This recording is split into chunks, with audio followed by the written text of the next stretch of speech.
Hello YouTube, Marinus Tau the Ryokai here, and a quick video about the T.E.C rebel faction, what they're all about, their new ships, and the new research they get from that. So the T.E.C rebels, contrary to the loyalists, think now that they have a military advantage they should really press the attack, and they're kind of really against all aliens, extreme xenophobia, so on and so forth.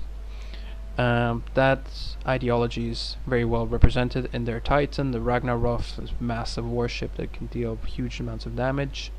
And the other ship they gain is this Stealth corvette, which has a chance of increasing the damage that a ship takes by 5%. Important to know is that all these corvette abilities stack, so if you make a nice swarm of corvettes, they can quite cripple enemy ships.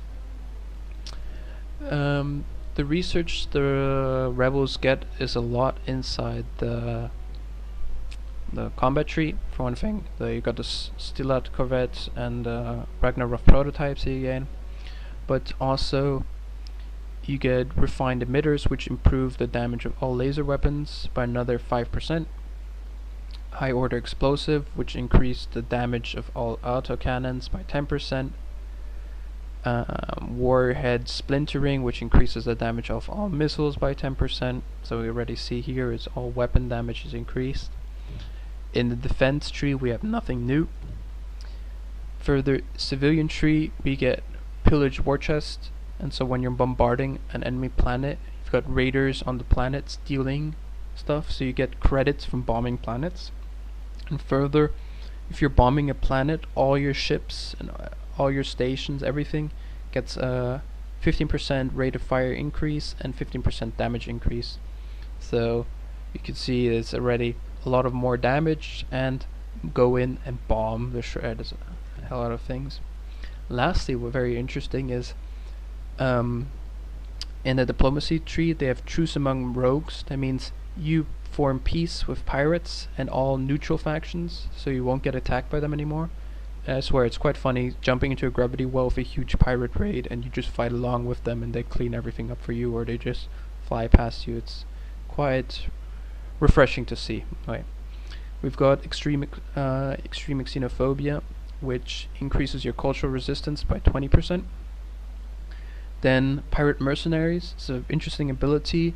Your I forgot what they're called, the cultural stations of the broadcast center of the T.E.C rebels can hire mercenaries. It costs 5,000 credits and you get 3 ships. It's quite expensive and a long cooldown time, but I think it is still a very valuable thing. If you have suddenly a planet being attacked by 1 or 2 ships and like that, you can quickly call in reinforcements that could otherwise not get there as quickly. Lastly, we have Liberated Resistance. As you probably know, this research here, insurgency, where when the T.E.C culture goes over enemy planets, they start getting attacked by neutral factions. And Liberate Resistance is when that planet gets liberated, that the enemy is no more there, the ships spawn at your capital planet, and so you get reinforced like that, kind of like the returning armada of the Vasari. And so I guess a good tactic with the T.E.C rebels is just to have a few siege frigates or a few capital ships, and you jump into an enemy gravity well, you just immediately send one ship to bomb the planet to increase the fire rate and damage of all your ships, and you start gaining money from it, and then use the rest of your fleet to just wipe up everything else. And they should be played very aggressively compared to their brothers, the T.E.C loyalists, who specialize a lot in defense.